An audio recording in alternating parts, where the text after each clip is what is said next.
এই ফুলগুলোকে তাজা রাখার জন্য আমরা এখন পুকুর থেকে পানি আনলাম, পানি এনে এখন এই পানিতে ডুবাই রাখবো। সবগুলো সমান ভাবে হ্যাঁ দাও ডুবাই রাখো, তাহলে তাজা থাকবে। হচ্ছে না? আর এখন কি করা যায়? ঘোরাতে হবে, ঘোরাতে ভালো হবে। না না, ও ডানটি অনেক বড় বড় না,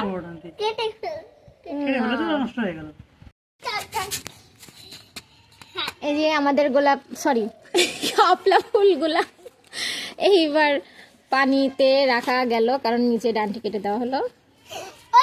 ডান্টিগুলো কাটতে অনেক মায়া লাগছিল, তবুও কাটলাম যাতে সুন্দর লাগে দেখতে। এইভাবে রাখলে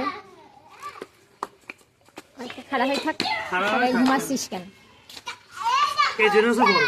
হ্যাঁ হ্যাঁ, সব থেকে বড় দুটা, সবগুলা সুন্দর, তাই মানুষজন ছিল। এই যে টালটা